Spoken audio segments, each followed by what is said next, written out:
Hey everyone, and welcome to day 29 of my horror movie review marathon, and I've got Rosemary's Baby. Well, I don't have her baby, because I wouldn't want that baby anyway.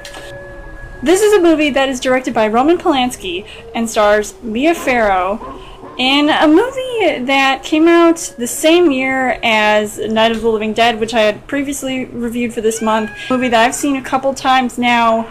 The first time I had seen it, I thought it was pretty, interesting, and it was scary, but it wasn't like your typical, scares that you see in movies nowadays. It's more like a sort of, suspenseful, dramatic horror movie.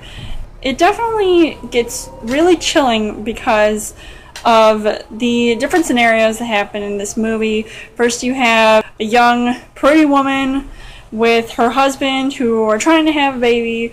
They're moving into this really nice apartment, and they're just trying to be a normal couple living together without having to deal with all those pesky neighbors. I really felt for Mia Farrow's performance as Rosemary. I think, she had this sort of sweet, soft side to her. She just trying to have, a good life. She seemed like a really good-hearted person. And her husband is this, actor. So, I wouldn't be surprised the place that they lived at. Have these two neighbors who are just seemingly nice old couple.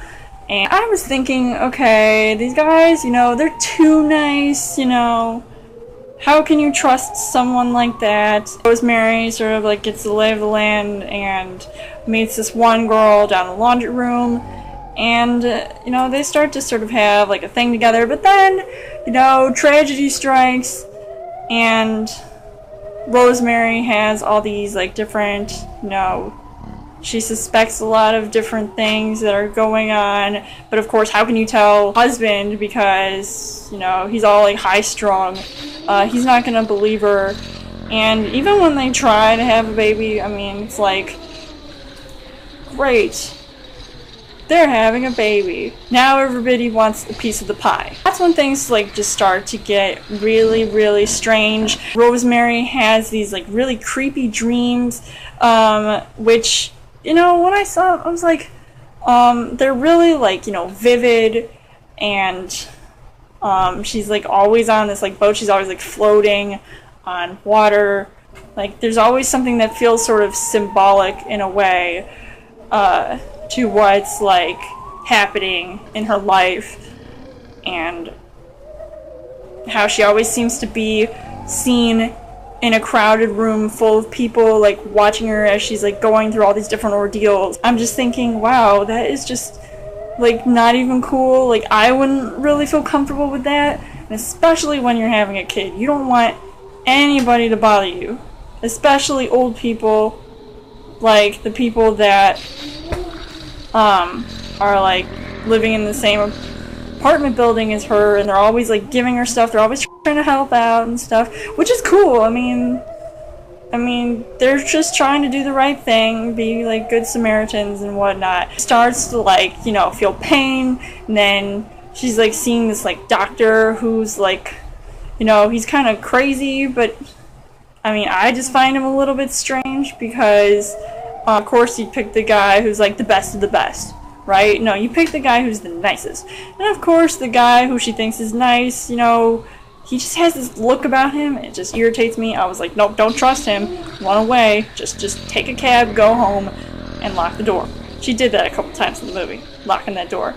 Seriously, even if you think somebody seems like a good guy, like her husband, just lock him out. When you're nesting, you don't need that stuff. You don't need anybody. You don't need all that noise. I definitely found the acting to be one of the things that stood out to me the most. Mia Farrow had gotten a nomination for this movie, so that's gotta be good. She did a pretty good job, even when she got a haircut, halfway through the movie. And it sort of changed her, the way that she was acting, because at first she was, it was almost like a metamorphosis that she went through. She was at first, this sweet, soft girl, and now she's turning into more of a motherly figure, just trying to protect herself from any danger. that might arise. Seems like she has like nobody to turn to, and she definitely shows it on her face a couple times. I mean, some of the lines that she said in the movie, I think, like, I mean, some of them were a little bit corny, but I mean, overall, I give her performance, you know, like a 9 out of 10. I think, you know, she deserves it because, you know, she was pretty impressive. I played her husband. I thought, you know, he did a pretty good job too. At first I'd think, oh yeah, being married to an actor who's not like a movie actor, he does plays. But I mean, that's cool too. I mean, he brings home the bacon and she brings home a baby. Definitely found everybody else in this movie to be really creepy. They were just up to something. I wouldn't trust either one of them. The pesky old ladies that were trying to get all up in Rosemary's business and like picking out every little thing, like, no way, don't do that. Like, she wants to make her house the way it is, let her do that. I'd say that this movie, I mean, it wasn't as terrifying as I thought it would be, but it definitely had, you know, sent chills down my spine just a bit because of like some of the subject matter that was happening and like how it ended up to be. I was like, wow, this is unbelievable. So I think that overall this movie was, you know, a pretty decent movie. I will definitely be seeing it again because it's like one of those movies where you're sort of still piecing it together after like you kind of find out what's happened. And I would recommend seeing this if you haven't seen it. So let me know in the comments what you guys thought of Rosemary's Baby.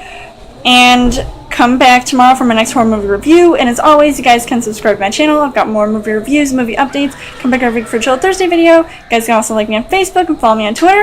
And I'll see you guys later.